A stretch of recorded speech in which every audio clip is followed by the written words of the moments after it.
Make sure that we don't get a bad connection on through. So everybody's on. Facebook's still on. The YouTube is on, and the other one should be on. So we should be back on. All right, folks, take two. Take two. Um, Sorry about the stream. We had a little issues with the restream connection, so we fixed it. We hope it's resolved. So nobody, if you're in here, just we apologize for the the trouble and stuff, the disconnection stuff with the stream. So I'm gonna see if we're back on Facebook. Yep, we're back on Facebook. We apologize to all our Facebook, Periscope, YouTube, and Twitch. So we apologize to every one of y'all. So I know it's annoying and stuff like that. See if it's still doing it again. So we'll hopefully we stay on for the foreseeable future. But it looks like we're not. So we're on. So I just want to make sure everybody's on. How you doing, Randy? Thank you, Randy. I appreciate it. I mean, I'm having a lot of issues with the stream tonight, so sorry about everything. I'm just getting the stream on, so just apologize for everything. So just please bear with me, baby. So let's begin with today's MLB scoreboard update. We're going to do that in just a second. Let me switch everything out. So let me switch this over to the bare screen, so you'll see nothing on that screen. So we'll just go ahead and switch over. Okay, everything is switched over via my mouse, so everything is on. So let's go ahead and see what's happening in the MLB world tonight. As of tonight, August 26th. Okay, we'll give you a scoreboard update. Philly up 2-0. That's in the top of the fifth. So Pittsburgh is batting.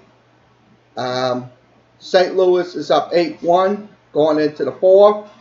Also, it is the Miami Marlins up 2-1, top of the fifth. Also, it is the A's and the Royals going to the second, so second inning there.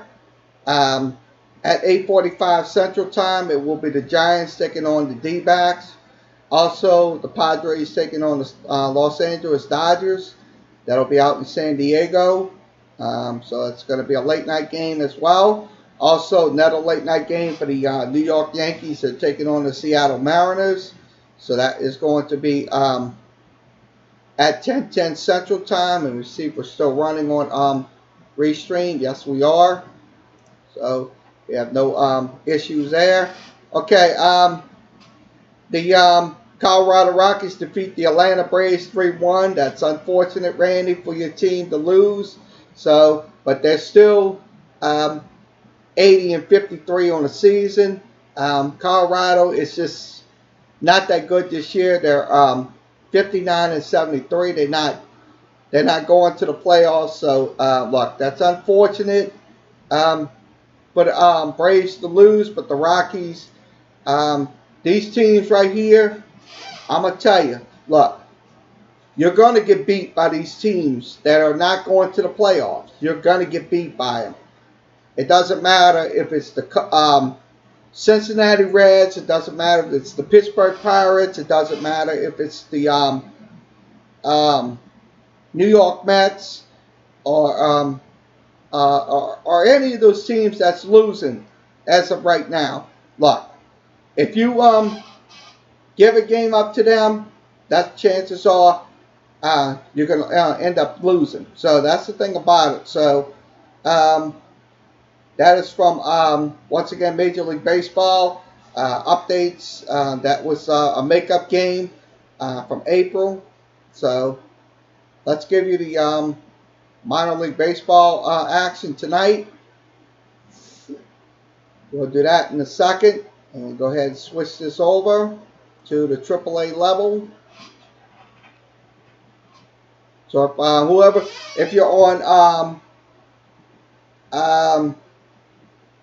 Facebook, Periscope, YouTube, and Twitch, make sure if I'm on, just send me a message, say I'm on, because we're trying to make sure everything is connected. We don't want to have any issues and stuff like that. So make sure I'm on. So if you see me, you can post your comment through Facebook, Periscope, YouTube, and Twitch.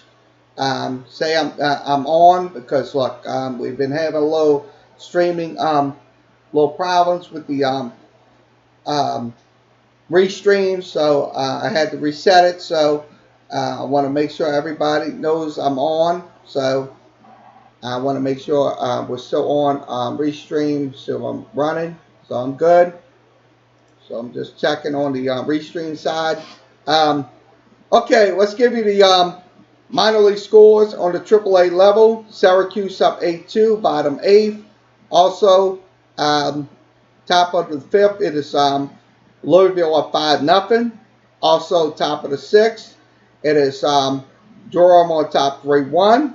Also, Toledo on top 3-0. That is in the top of the 5th. Also, top of the 5th, Buffalo on top 5-2. Also, let's see, Norfolk is on top 9-2 in the 3rd inning, so middle of the 3rd. Also, bottom of the 5th, it is Scranton on top 1-0. Also, let's see, Sacramento is scoreless. Also, scoreless in the Iowa and Oklahoma City game. Also, Omaha and Nashville. Also, Las Vegas and Albuquerque is just about to begin. Also, later on, about 7:35 Central Time, 8:35 Eastern. No, it's no 6:35. So that was that game should have been on. That's 5:35. So that was 2 hours ago.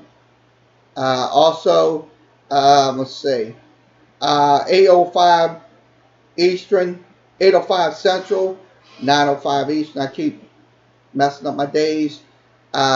Salt Lake City will take on El Paso at 9:05. It will be Sacramento taking on Reno.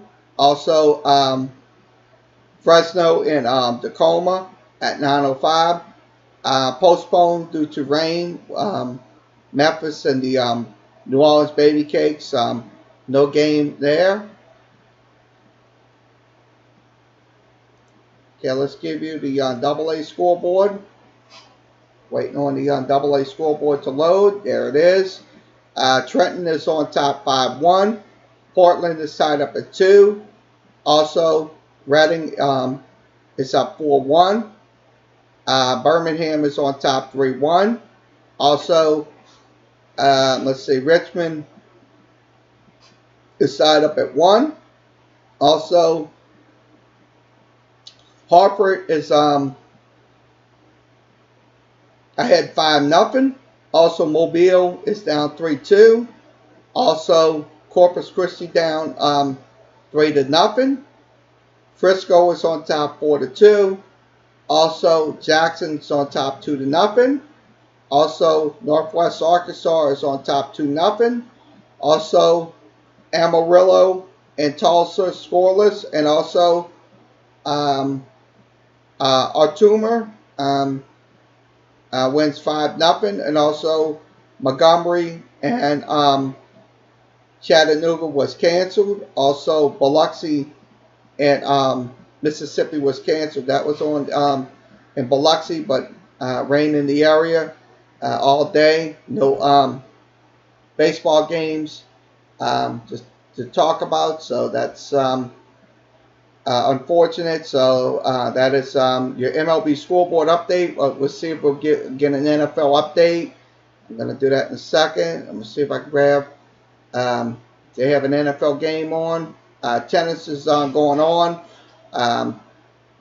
Serena Williams is leading 3-1 in the second set. So she's leading in the second set 3-1. She won 6-1 in the first set. U.S. Open going on in the it's U.S. Open. Let's see. Third set going on is let's see. P. Carlito Busser is leading 6-7, so that's the third set going on. Also, second set going on in the second game. That's round one in the tennis tournament. Also on the women's side, third set going on, and finals. We're showing the finals on your screen. So that is going on in the tennis tournaments going on for the U.S. Open. So they gave you an NFL scoreboard update. Let's see if we got an NFL game going on tonight. We'll check it. Check the screen. See if we have any scoreboard updates. I'm checking right now. Not tonight. No Monday night games tonight. So that is let's give you the WNBA. They got no WNBA games going on. So let's switch out, and we'll do. Let's go to TigerDroppings.com. TigerDroppings.com is the website devoted to LSU athletics. We'll have the Ed Orgeron press conference. Tonight. We didn't have it today. We'll have it tonight. We'll have the replay of it. So we'll have the full replay of the Ed Orgeron press conference. So this is from Tiger TV, courtesy of Tiger TV. We'll have that set up in just a few moments. Also, we'll discuss LSU football as LSU takes on Georgia Southern this coming Saturday night in Tiger Stadium. So let's go ahead. Without further ado, we'll have the Ed Orgeron press conference in progress. So we'll start that up. Let's begin.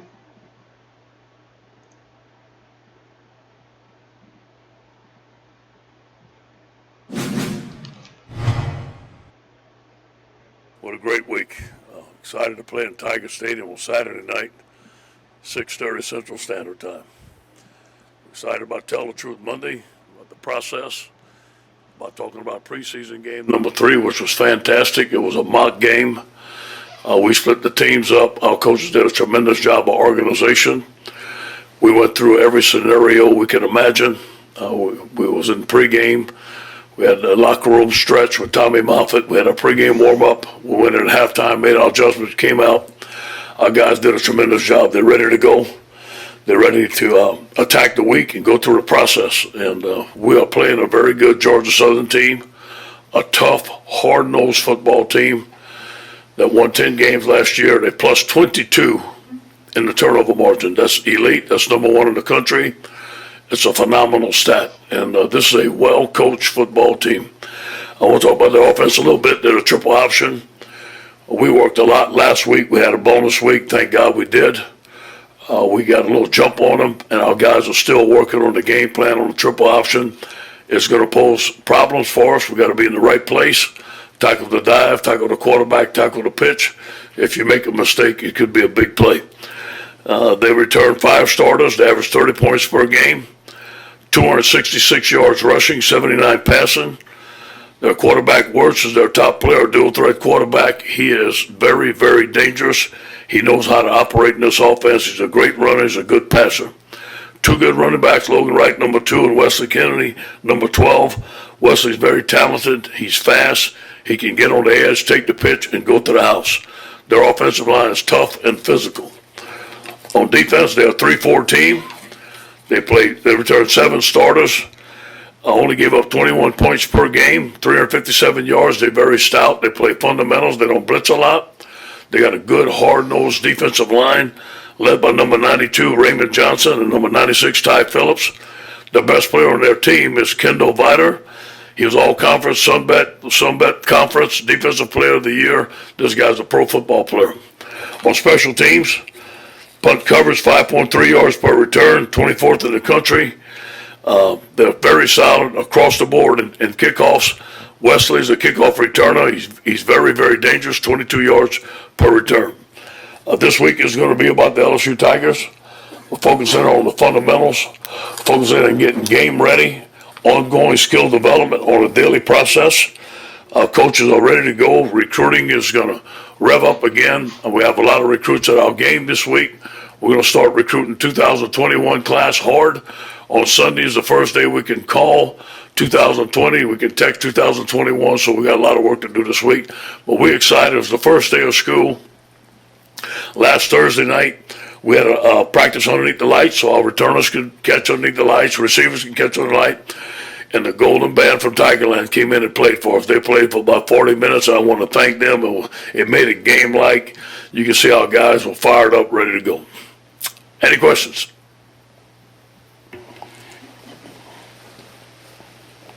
Ed, I guess just what's the kind of unique challenge of facing a triple option team in week 1, and what kind of look has John Trey Kirkland gave you? Yeah, John Trey, like I said before, has been the MVP of the week. He's done a tremendous job. The speed of the game, they're going to come out all fired up, and we're going to have to adjust to the speed of the game. They'll have something new, some nuance that we're going to have to get on the sideline. We're well equipped with our coaching staff to fix it. The biggest thing is we watch some games on TV is tackling. No, we got to tackle. We got to tackle in the open space. We got to be in the right place. We got to get hats to the ball, and we got to call some turnovers. These guys don't give up the ball much. To go off that, I guess, how far back does your staff and analysts and whatnot start preparing for how to stop a triple option? Yeah, I would say we started breaking them down last February. Started looking at them in the spring. Analysts did a great job in recruiting. In the recruiting period, we had extensive meetings on them. We had walkthroughs on them, so we've been preparing for them since the spring. Ed, last week you were talking about questions you still had. One of them was tackling, like you were talking there. Where is the team at with that, and how do you build for that this week and solve that issue? We work on it. We work on tackling circuit every day. Obviously, you don't tackle every day in practice. We're tackling scrimmages. Last scrimmage was only helmets. So you got to get in the first game, man. We're going to practice tackling every day this week. Got to get in the first game and see where we're at. Hey, Coach, can you kind of give a rundown of the offensive line and who do you expect to start at each position? Well, Sadiq's going to start at left tackle. Left guard is going to be between Chason Hines and Adrian McGee. Our center is going to be Lloyd. Right guard is going to be D-Lou. And right tackle is going to be Austin. Bedora's a guy that can play a guard. He can play tackle. Those guys will be interchangeable. Coach, obviously goal number 1 is to win, but just goal number 2, how much do you guys want to prove to yourselves that you can go out in the field and really execute this offense for the first time? Yeah, our guys are excited about it. And I know that our offense has been working very hard.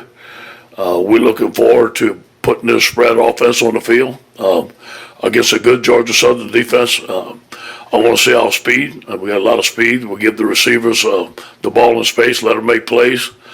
But we want to be 50-50 with the run game. We still want to be physical. We want to control the clock. Be interested to see how we do. I think we'll do very well. With the exception of Kason Thomas, you've had a remarkably injury-free preseason. How much does that reflect your attitude about how much get guys to practice, hold them off? And do you have to sometimes, I know you win every argument, but do you have to sometimes tell them, son, this is not sit down, we use you later. Well, sure. You know, Justin Jefferson, the last scrimmage, we didn't practice him. He wanted to play. And I want to see those young receivers, Clyde Edwards-Helaire and Leonard Fournette. We didn't play in the last scrimmage. I want to see those young running backs run the football. They kind of understood, but they missed it once we got out there. But you know what? The way our practice is structured, we have a lot of walkthroughs. A lot of times we're not hitting. Sometimes we are hitting, and we do hit. I think that Jack Marucci does a tremendous job of gauging everything. Tommy measures how hard we're working. We talk about that all the time, and it's a tribute to those guys. You also have had, knock on wood, you read about problems, players getting in trouble everywhere else. None of that's come. You haven't had anything like that this year. How much does that reflect the attitude of this team? I do believe the culture has changed. Now, it's not all the way where we want it. In recruiting, we recruit character. We tell our team that character counts. Do the right thing, protect the team. And so far, it's been really good. Coach, You said that the nose tackle battle is going to be pretty fluid throughout the season, but did Tyler Shelvin kind of officially take that spot, or is it still pretty? No, it's still he and Apu are listed right there. He and Apu are both starters for me, and the guy that's coming along is Joe Evans. Joe Evans has proved that he can play for LSU. He's ready to play as a freshman. He can play at nose tackle. He can play at end. We're very pleased with his play so far. Coach, on your right, from the depth chart, I mean, it looks like you've got a chance for about 18 of your 22 starters to be juniors or seniors, and then you mix in guys like Stingley and them. How does it translate? What do you see, from a group that is veteran? Confident, leadership. We've thrown a lot at them. Execution, discipline out there, and I expect them to play like that. These guys are raring to go, but they've done it before. They play as a cohesive team right now, but we'll see. The first game is going to tell a lot about your football team. Coach, over here, your impressions of John Emery, 1. 2, you have a lot of tailbacks. How to figure out what's going to go on back there during the season. Yeah. First of all, John Emery is everything and more that we thought about in recruiting. He and Ty were the two best backs in the country, in our opinion. They're different. He can make you miss. He has tremendous feet. He has tremendous vision. He needs to get a little bit stronger in the weight room, get more comfortable in the offense. There were a lot of times in practice where he broke outside, we didn't catch him. So he had some explosive runs, very explosive runs. Tommy Robinson has done a good job with our running backs. Clyde Edwards-Helaire is our starter. Leonard Fournette is going to go in there. Chris Kerry is going to play, and so are the young guys. So it'll be running back by committee. But as you know, when you're playing this schedule, you're going to need all those guys. We tell them all to stay healthy and all to stay positive. Ed, down here, your depth at corner, I mean, you saw that through the camp with Christian out for a little bit. What do you see behind them going into the year and where they're at there? We're really, really impressed with Cordell Flott. All of those scoring, but I think Cordell Flott has separated himself. That if he would have to start for us right now, we'd feel comfortable putting him in. Jay Ward is a good tackler.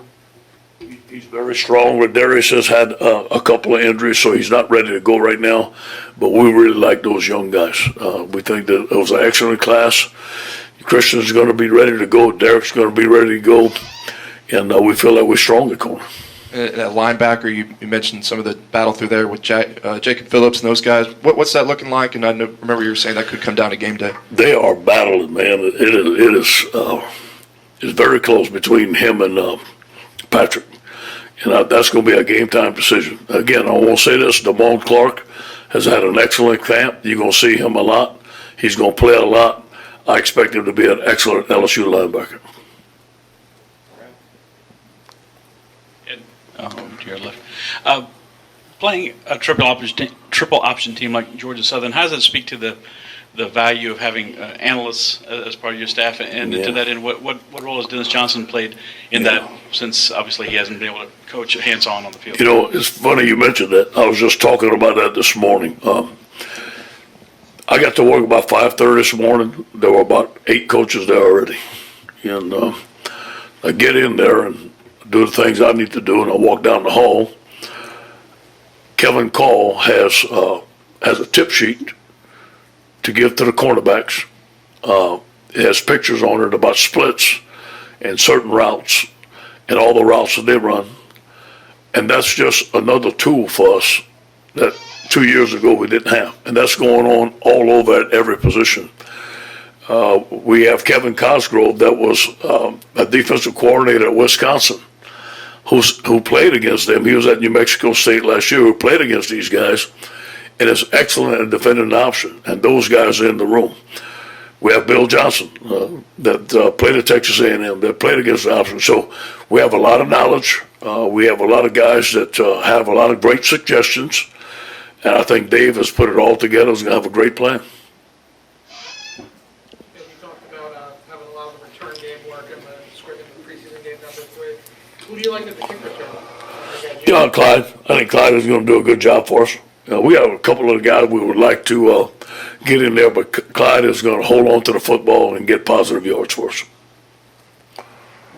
Coach, you talked about, triple option, that team, they don't turn the ball over very much, but, they've also won, like the last 10 games, they won the rushing battle in. So what else are they doing in those games that just gets them the edge?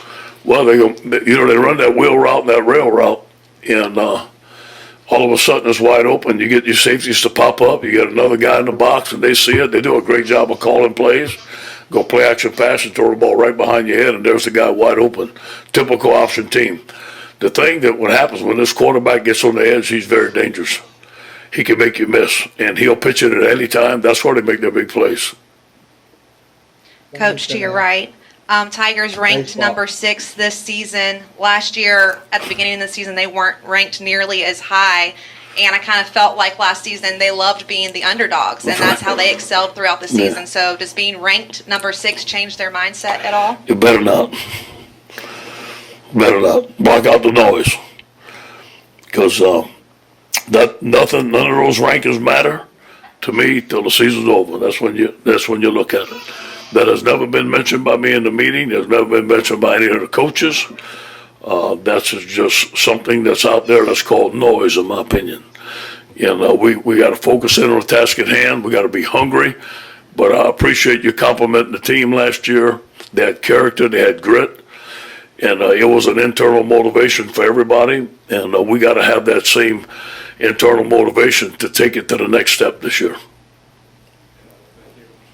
You mentioned the nose tackle and linebacker position. What will be the determining factors that decide that? Is it intangibles or is it game plan awareness?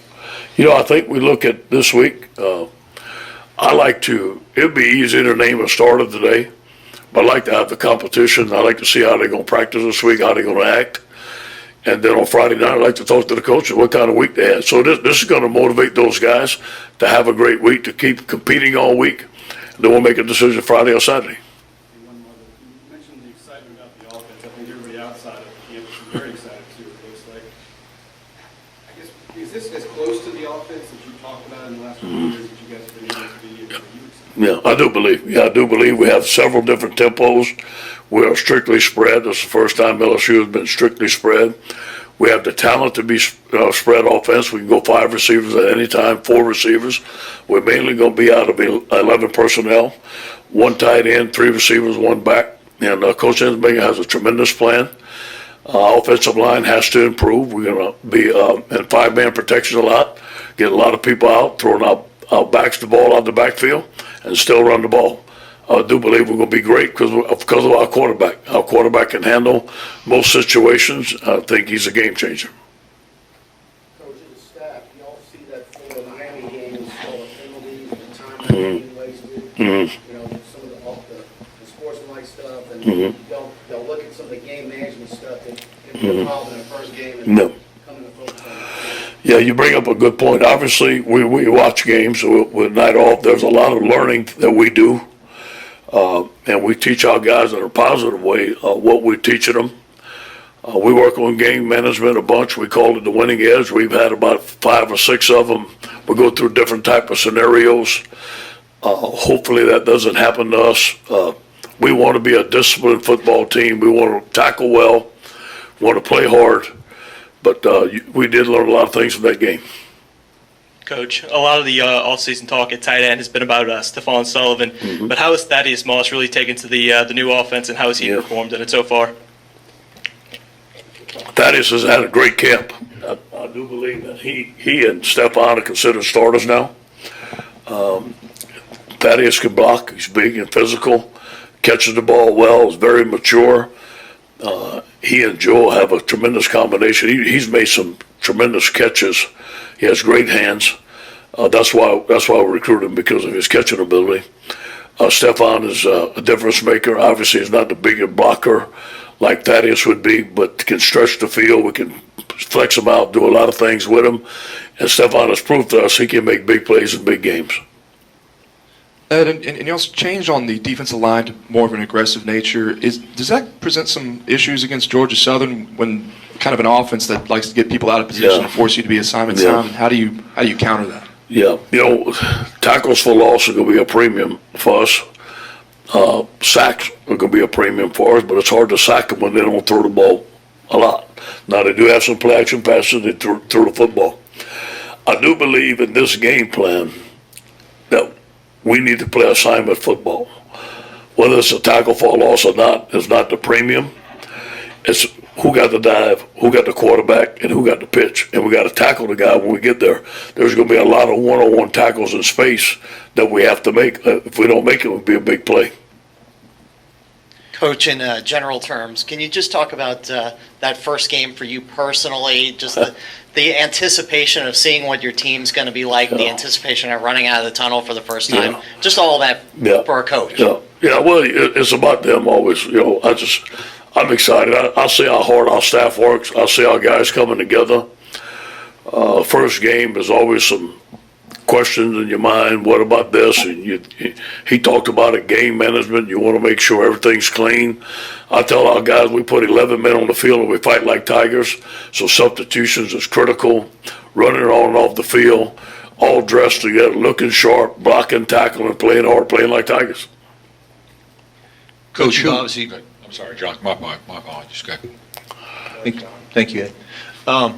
Coach, you've coached at a lot of great places, a lot of great players. How unusual is a Derek Stingley to come in and do what he's done in a short period of time? He's special. He is special and great character. His dad's a coach, great mom. Doesn't say a word. Has tremendous ball skills, has tremendous awareness, wants to be great. Is always working on Saturday and Sunday. Nothing has been too big for him yet. And so I'm sure he's going to get challenged this year. He will. Every cornerback does. But I do believe he has a chance to be a great player. Now, he hasn't done it yet, but he has a chance to do it. Coach, you had a exceptional kicker last year. How do you feel about that position now, and who's going to be doing the kicking for you? Cade York has had a great camp. He's kicked 2 51-yard field goals in each scrimmage. One scrimmage he was 8 out of 10. The next one he was very close to 8 out of 10, 7 out of 9. When the band played, it was a little wet on Thursday night. He missed 2 kicks, which would be a game-type situation. We believe in Cade, but we have to put him under the pressure and underneath the lights. But I do believe that he has a stronger leg than our kicker last year. Now, the ball gets up higher. He's very fast with his kicks. I think that this guy has a bigger upside. We need to see it. Hey, Coach, over here.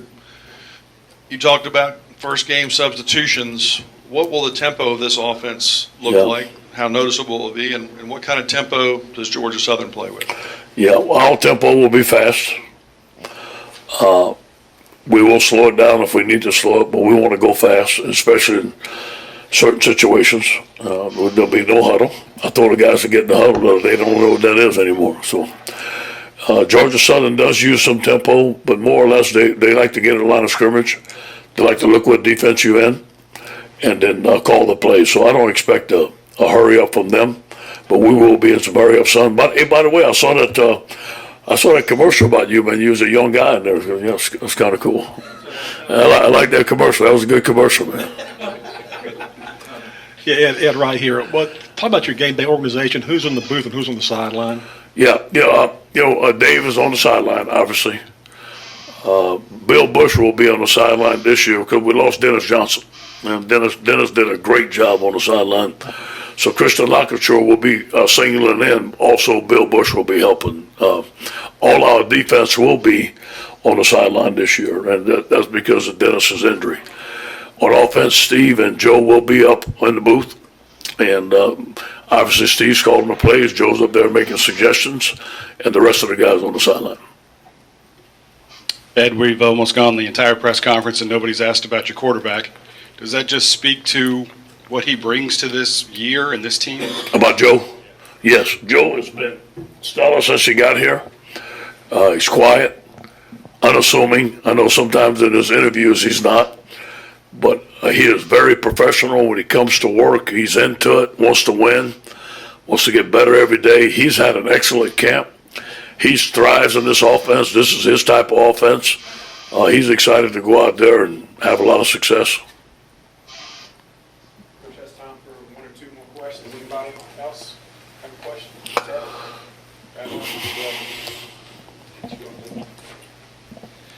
Speaking of Joe, he told us once in the preseason that he wants to block like on a reverse or something like that. Is that when he says that? Do y'all ignore him when he says that? Yeah, I tell him he can't.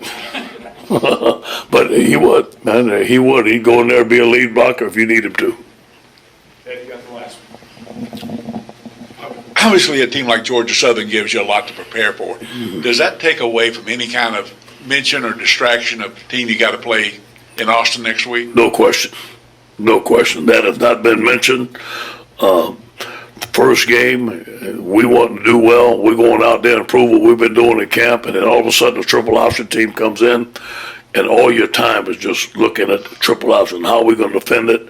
There's been no other distractions. We're in good shape. Thank you, Coach. Thank you, guys.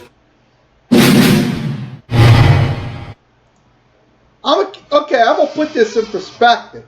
Look, this Georgia Southern team, what he said, they run the triple option. We have to defend that triple option, because if we don't defend that triple option, that's going to end up as a big play. So that's something to consider right there.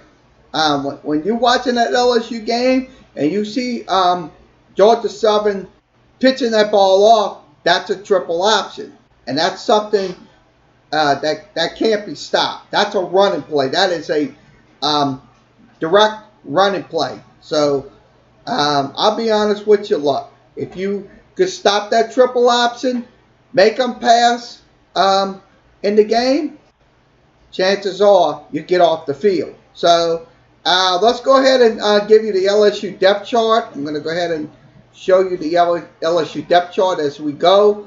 This is what we're looking at right here on the screen. Everything is up on the screen.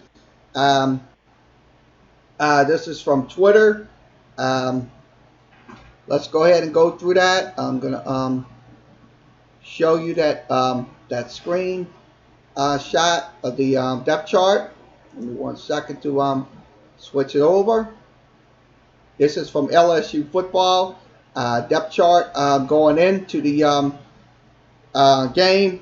Yeah, I'm an LSU fan and also a New Orleans Saints fan. So I'm an LSU and I'm also a Tulane fan. So that's the that's a norm right there. So okay, let's go through the depth chart.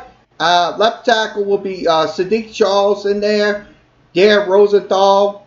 Also at left guard, Adrian McGee. Chase Hines is also, or Chase Hines. That's another guy that's most likely will be in the rotations. Also, Lloyd Kuchenberry is going to be at center. Charles Turner is the backup. He's a freshman. Also, Damian Lewis, he's also at right guard. Devon Campbell, also he's a junior. Also, Anthony Bradford, also he's a freshman. So you got some pretty good depth on that offensive line, to say the least. Now let's go over to the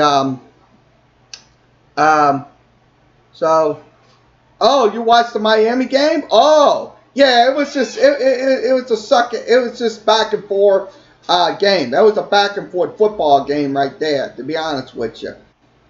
between Miami and Florida. Florida won by 4 points. So, look, I'm pretty sure Florida might be a relevant team going into the SEC East side. So, okay, let's give you the other ones. Okay, let's see, right guard is right tackle is Ducros. Also, Shaola is also right tackle. Also, tight ends Morse, Sullivan, and Carter. So if we can get Carter in there, Sullivan's got to catch the ball. Sullivan had a very productive year last season for LSU. That's one thing about it, Sullivan on the tight end spot. Your wide receivers is Chase, McMath, also Lee, the young guy, so from A-Meet. So if they can get him some reps, he'll be in. Hopefully he'll make some reps for LSU. Also, Marshall, Delton, Jenkins at the wide receiver spot as well. Also, Justin Jefferson. You're probably going to see him in the game this coming Saturday, so they're going to use him wisely and stuff like that. Also, Palmer. Yeah, the game is going to be won in the trenches. That's something right there. But, Brian, we have to stop the triple option. If you don't stop the triple option, the chances are that's going to be a big play coming up. And we have to, sure, we're going to have the spread this year. That's what he said in this press conference. We are going to be running the spread. So, let's see. Johnson Kirchland is in there. Also at wide receiver. Okay. Borrow is going to be the quarterback. Miles Brennan backup. So, hopefully we don't need to use Miles Brennan. But if we get Miles Brennan in there, we might get him some reps and stuff like that. Miles Brennan. Running backs, Clyde Edwards-Helaire. Also, Lad Fournette, Curry. Also, Price, John Emery. They're going to be using those guys. They'll be Orr. So that's if you see an Orr on there, that's the ones they're going to be using. If you see the Orr by that name. So let's see. You're going to see a lot of defensive. Yes, you're going to see a lot of defensive plays this year. Absolutely, you're going to see a lot of defensive plays. So let's give you the defense. Thornton, Andre Anthony, also Greg Logan is on a defensive end, so he's going to start. Let's see. Travis Shelvin, also, he is at nose tackle. The young man, I can't pronounce his name. The other guy, so I'm showing it to you on the screen. Also, let's see, Evans is also in there. Let's see, Rayshawn Lawrence. I want to see what Rayshawn Lawrence is going to be doing on the defensive side, because they're going to be tested. They're absolutely going to be tested against this Georgia Southern team. This team is not a fluke. I mean, they went 10-2 last season. They went to a bowl game. They're in the Sun Belt, but they will play like a big boy. That's one thing they will play like, a big boy. So, Chasson at outside linebacker, DeBenedy at middle linebacker, also Phillips at middle linebacker, Christian Fulton at cornerback. So he's going to start. Grant Delpit at safety. Also Stevens at safety, cornerback Stingley. So I want to see what this young man Stingley's going to do in this game. If we put him in, he's going to be tested. on the first time on the college level. So that's something right there. So I want to see what this young man is going to put out for LSU. Now the kickers. York will be the kicker. Your punter will be Van Rosenberg. Also, your snapper will be Blake Ferguson. So that's going to be your depth chart for LSU versus Georgia Southern. That will be this coming Saturday night, 6:30 in Tiger Stadium. So if you, I think it's going to be on. Trying to see. ESPN. It's probably going to be on ESPN SEC Network. So I'm pretty sure it's going to be on there. So if you want to watch it, you can watch it. Okay, I'll bring up Georgia Southern's breakdown. I'll do that. Let's switch it over to another screen. I'll bring up Georgia Southern's stats in just a few minutes. Let me go get that for you. I'm going to do that in 1 second. Y'all can talk amongst yourselves if you're in the chat rooms. Talk amongst yourselves.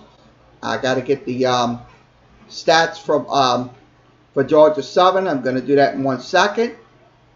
Let me research it and get it to y'all in just a few minutes. So give me a few minutes. Let me go get the I'm trying to look for it. So just hang on. I'm gonna pull it up in just a second.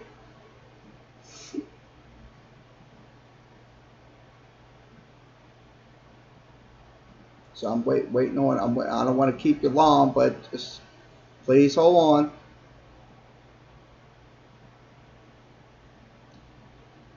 Trying to see if I can find it. Just gotta go to college football stats, and I'll pull it up in just 1 second.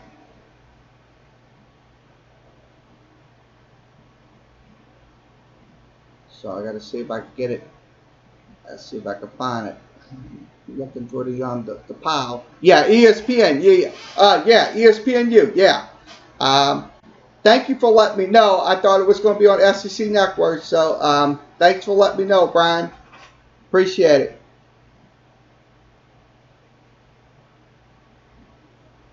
Okay, I gotta see if I can find it. Okay, I'm gonna go right to the college football stat board. So I'm gonna be switching over my screen. So we're going to go over Georgia Southern's numbers in just a second. Let me find it on my screen. Okay, Georgia Southern. Okay, Georgia Southern's offense. So we're going to go over their offense in just a second. I'm going to scroll down, go back to what happened last year. Okay, this is Georgia Southern's stat board right here. I'm showing you what they see. Georgia Southern scores 30 points. They're a very good team right there. They are a very good scoring team right there. 30 points a game. Their defense only gives up 21 points a game. So that's something right there. They give up 21.5 points a game. Now, rushing yards wise, let's go ahead and give you the rushing yards. We'll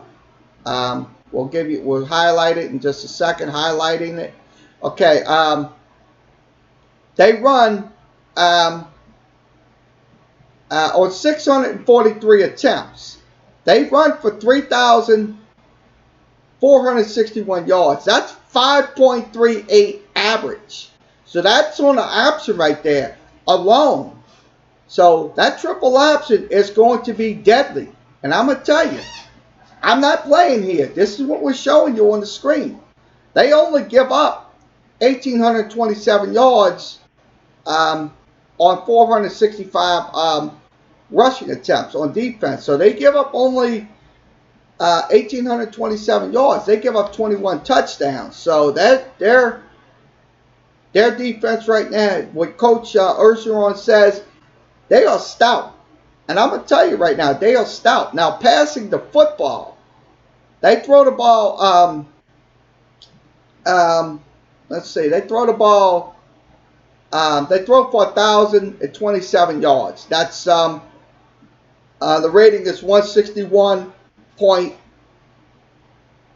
161.78. So that number is pretty extensive, if you ask me.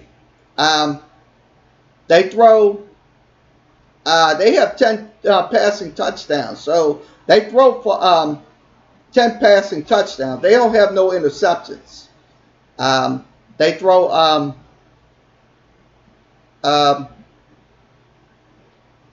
they throw 117 times. That's and they completed 70 passes. So they only throw 70 passes. 70 passes in games. That's something right there. So that's something we got to contain right there. It's that triple option. I keep saying it.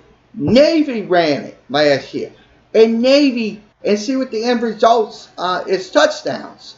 So that's something LSU has to dial up. I don't care if you have to dial up a blitz. I don't have to care if you have to dial up a run block. They average on 760 plays. They put up 488 yards. 4,488 yards. The yards per play is close to 6.5. That's something right there. Close to 6.5. 6.5. That's something right there. We cannot overlook these teams. We cannot overlook them. Now, punt returns, they're pretty good on those punt returns as well. They average 10.58 yards per return. They average 12 punt returns for 127 yards and 1 touchdown. 12 returns for 1 touchdown. So they're very stout on special teams as well. Same thing on kickoffs. They average on kickoffs 21.6 yards per return. That's 26 kickoff returns for 563. So 563 yards for the Georgia Southern Eagles. Now, third down conversions. I'm going to go over the third down conversions for you. Third down conversions. They are at close to 40%. They convert 61 out of 157 attempts. 61 out of 157 attempts for 38.85%. So that's good, if you ask me. And they also give up 38% on defense. So that's something right there. So on third downs, we have to get off the field. We have to. We have to. Because if you don't get off the field, that's going to prolong the drives. And you're going to continue giving up big plays. And that's something that LSU should not be doing. Giving up those big plays, because big plays will cost you games. So now let's go over the fourth down conversions. Let's go over that attempts, fourth down conversions. Georgia Southern converts 6 of 12. That's 50%. 6 of 12. 50%. Now on the defensive side, they only give up 68%. So they got some issues there on fourth down. That's another conversation for another day. Now in the red zones, this red zone, they are a very good red zone team. I'm just stating the facts here, folks. I'm not lying to you.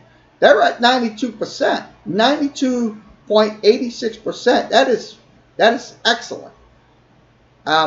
They convert 39 of 42 scores. 39 of 42.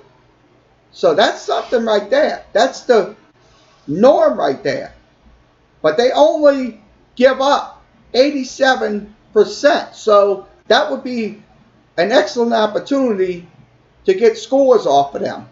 It'd be an excellent opportunity to get a score off of them if we get into the red zone. Because they're 87%. They could give up 35 or 40. 35 out of 40 attempts in games. Now, field goals, they're at 90.5%. So they kicked 19 out of 21 field goals. So if we can get them to kick field goals in that first quarter alone, our defense did a good job, did its job. Our defense did its job. So that's the thing about it. We have to prevent them from getting in the red zone. We have to make them kick field goals or make them punt. If you you can't just let them go down the field, score points. Then you'll be behind. That's something you cannot do. We have to be more consistent on those defensive adjustments. So this is the statistics from college football stats. You could go there anytime to research your team and stuff like that. They will have all kind of information. Okay, this is their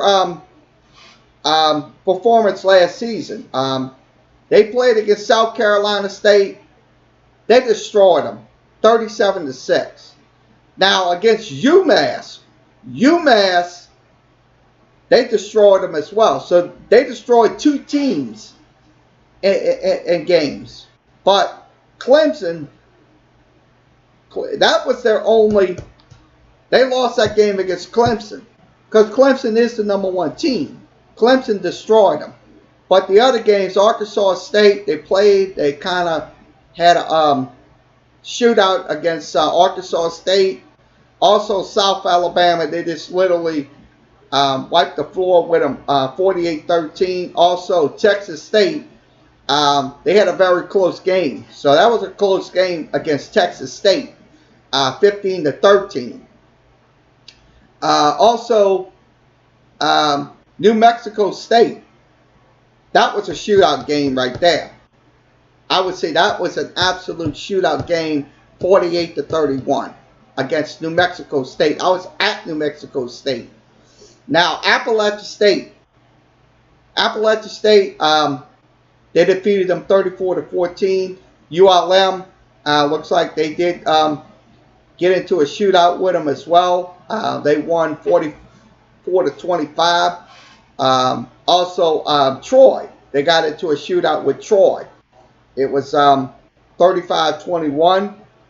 The rest of the games, Coastal Carolina, they just literally won their game. Also, Georgia State, they won. And also, Eastern Michigan, they barely got by Eastern Michigan. So they barely got by Eastern Michigan. So this is another example. Look, they're going to put up those high scores. They're going to put up it's going to be a shootout. I'm going to tell you. Hopefully LSU don't get into that situation like they did against Troy a couple of years ago and lose that game. That's another thing. That's going to be another Troy right there. If we're not careful, it's going to be another Troy situation. So they went 10-3 last year. Their home record was 5-1. Their road record is absolutely perfect. They went 5-2. So in the month of August into September, which is going to be next month, they went 3-1. So they were good in the month of August and September. So they were getting perfect. Now in October they started getting hot, 4-0 as well. but they kind of even out at 2-2 in the month of November. So that's something right there to look at. When you look at Georgia Southern, we're going to go ahead and break down their quarterback situation. I'm going to do that in just a second. Let me go ahead and switch it over. Okay, their quarterbacks. Their quarterback, this guy I think is going to be this year. He's probably going to be in there. Shea Wells. He had that's one of their quarterbacks. He completed 69 of 116 passes. He threw 10 touchdowns last season, so he was the so he played 13 games last season for Georgia Southern. So I'm pretty sure. I don't know if he's gonna play or not. I'm probably thinking he will. He is a sophomore. He's probably gonna be a junior this year, so he's gonna probably play. He's a sophomore quarterback. Now the other guy is Obi Fine-Tune.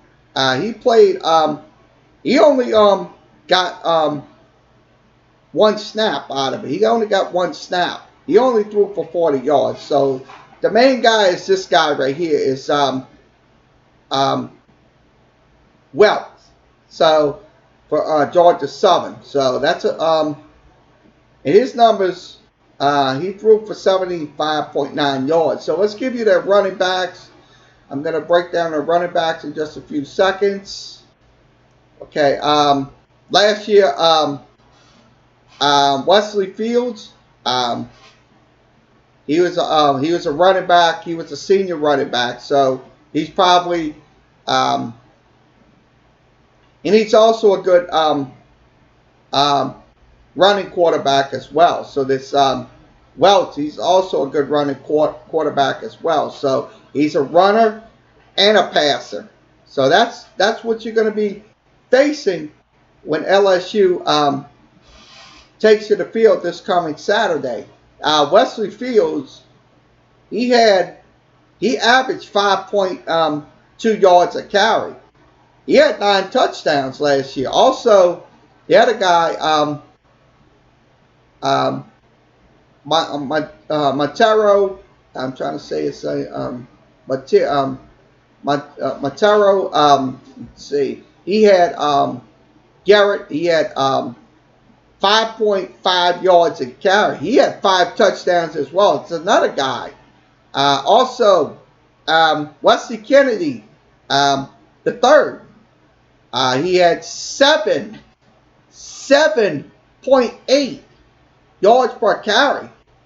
He had 502 yards as well. So Garrett had 515 and Kennedy had 502.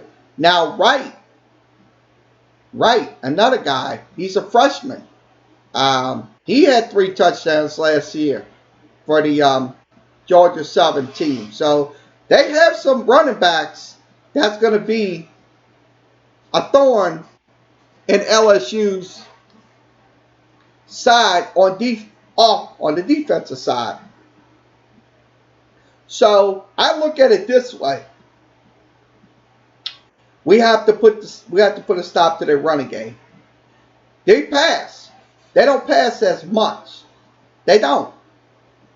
They will literally run. They're like Navy. Navy. When I saw Navy last year, and I'm gonna put Navy in this conversation. Navy ran the ball, and they literally made some plays off of those runs. So Georgia Southern can make plays off of runs as well, and that's big plays coming in. So let's give you the wide receiver breakdown. Let's give you their breakdown. I'm going to give you the breakdown on them. I'm about to do that in a second. I'm going to give you the wide receivers for Georgia Southern. Let's go ahead and do that.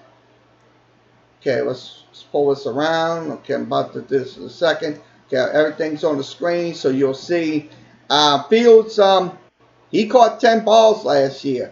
He had 1 touchdown. The main guy that was catching 3 touchdowns was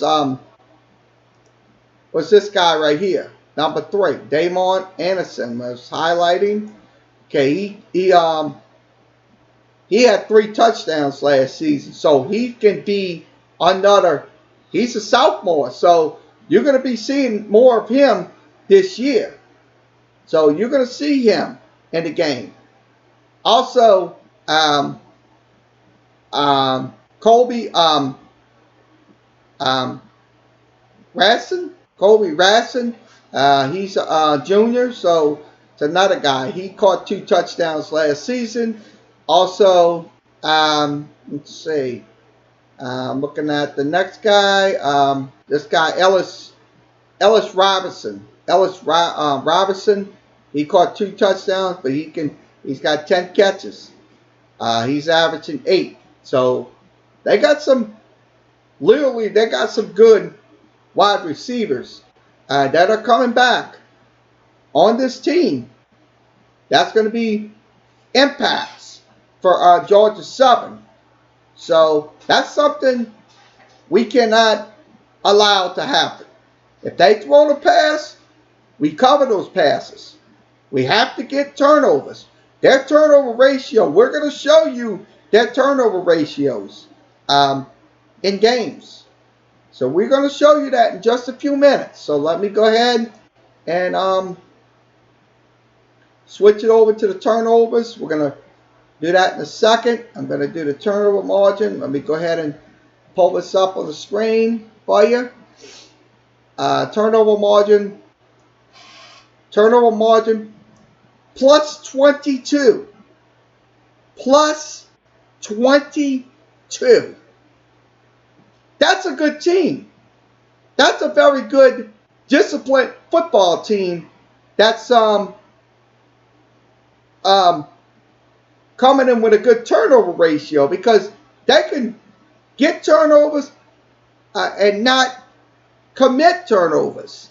That's the biggest concern I'm going to be talking about here. And at home, they're at plus 14. So now the road games are plus 8. So plus 8. So that's another reason why we got to make it our business to get turnovers in the game against Georgia Southern. We have to get these turnovers, because if you don't get them, the drives will be prolonged and they're going to score. And I'm going to tell you, we don't want another Troy debacle like we had a couple of years ago when they came to Tiger Stadium and literally beat LSU. I mean, I don't want to scare people with these information, but this is facts, folks. We have to get it out there. I know you're a little on edge when they're going to be coming in, but you got to play. You got to be up to your level. You got to have sustainable offense, also sustainable defense, if you're going to win this game against Georgia Southern. Because next week, that's going to be another challenge. That's going to be another challenge. And that's the Texas Longhorns. We will break them down next Monday night. So we'll have next Monday. So we'll be breaking that down as well. So that's the turnover margin I did show you in the slides. So that's the breakdown on Georgia Southern. Georgia Southern, I'm going to see what the point spread is. I'm going to give you the point spread in just a few moments. I'm about to pull it up in just a second. Let me go get what we need. About to do that in just a second. Let me break down the point spread action for the LSU and Georgia Southern game. We'll do that. So let me get that over to let's see if I pull it up and just pull up the Georgia Southern LSU point spread. I'm about to do that in 1 second. Let me switch it out to my computers.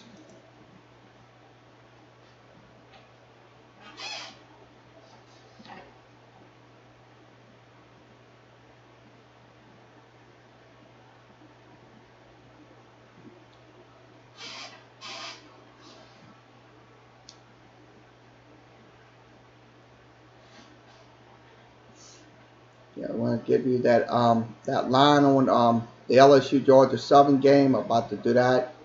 Let me pull it up. Let's scroll down.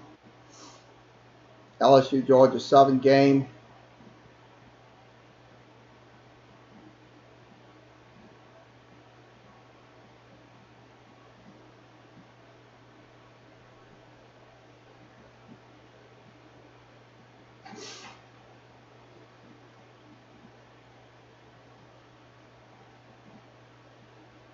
Waiting on the let's see if I can get it. See if I know if I have it. See if I have it on the screen. I got all the games that we were looking at for the football.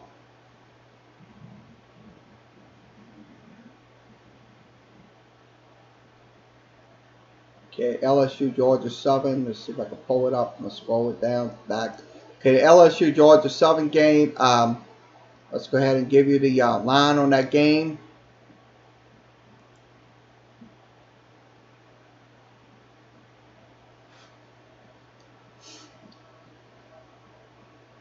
The line, I'm going to look at it right now. I'm trying to see if I can pull up the line on it. Hold on 1 second. Okay, the line on the game for LSU and Georgia Southern, I got it right here on my, is 27 and a half and 28, 27 and 20, some of them says 27, the other one says 28, so it's probably going to be 27 even, so it's going to be 27 and a half on the LSU and Georgia Southern game, favorite LSU, so I'm pretty sure if LSU could play substantial football and just limit the turnovers, limit the penalties and stuff like that. I think LSU can come out of this game maybe I'd say I'm going to say it's 27, but I'm going to probably say it's going to be a 20-point victory for LSU, 20-point win for LSU against Georgia Southern. So that's going to probably be in the neighborhood of 20. So that's quite. They won't. I don't think they will cover the point spread. I don't think they're going to cover the point spread. They might cover the first half ones, but I don't think they'll cover the second half. I think it's going to be a 20-point victory for LSU in the long run. So if you can do the things that you have to do to win, that's going to be great. So that's my take on it. What's yours? You can, if you think LSU is going to win by more, you can state your opinion via Facebook, Periscope, YouTube, and Twitch. Please keep your comments respectful and civil, where we won't have to have any incidents of any kind. So just keep your comments respectful and civil. football related or sports related. No personal questions at this hour.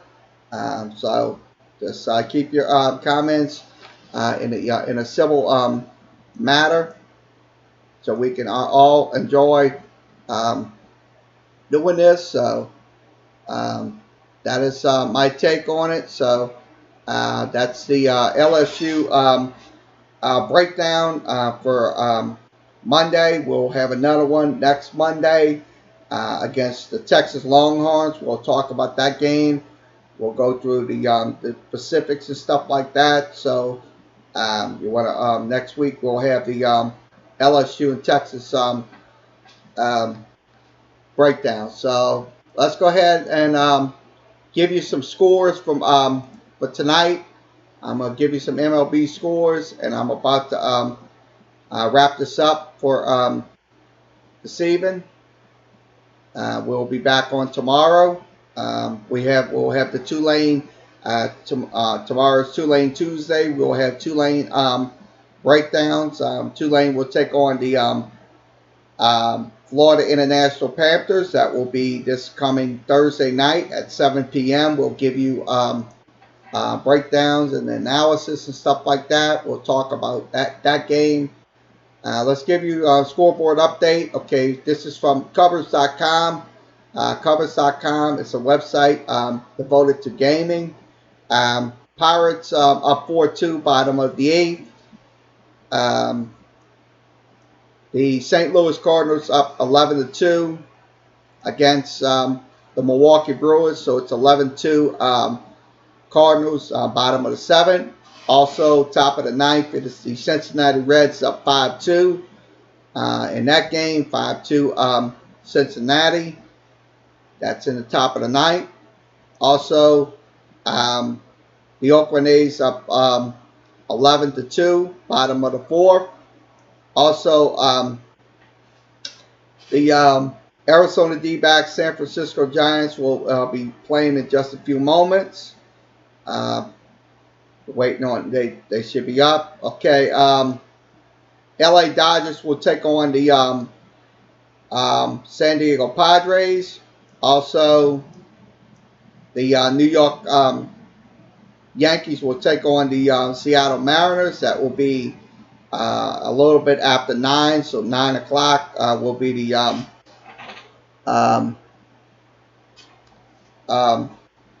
start time for that game.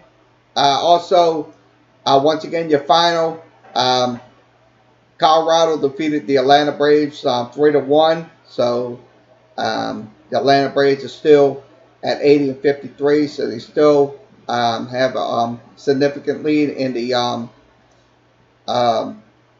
National League East. So that's the scores from Covers.com. So we'll be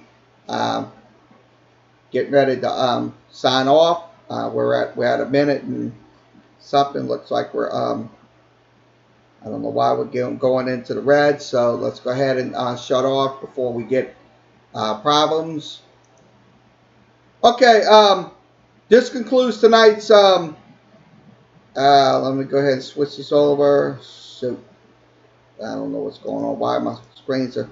Okay, this concludes tonight's Sports Talk with Kerry Wehmeyer show for Monday, August 26th. We'll be back tomorrow with Tulane Tuesday. We'll have the Tulane breakdown for Tulane football this coming Thursday night against FIU. So we'll have the breakdowns as well, and also we'll have the press conference if we can pick it up. So we'll have the Tulane press conference. So as always, like, share, and subscribe. Everything is directly on your screen. Sports Talk with Kerry Wehmeyer Show on Facebook, WordPress, Instagram, Tumblr, and also Reddit. Also, you can email me anytime. Kerry.Wehmeyer@yahoo.com. That's Kerry.Wehmeyer@yahoo.com. Also, Skype, same address. Also, Hangout, same address. Also, the social media addresses is down below on your screen. Everything is when you see it, it's will be on your screen. So you can follow me on Facebook, Instagram, Tumblr, and also WordPress. That's the ones, and also Reddit. So everybody have a good rest of your Monday evening, and we'll be back tomorrow. I'm going to do the wrestling video most likely later on this evening. Records, no live, so we'll be doing that. We'll have that uploaded to Facebook and um,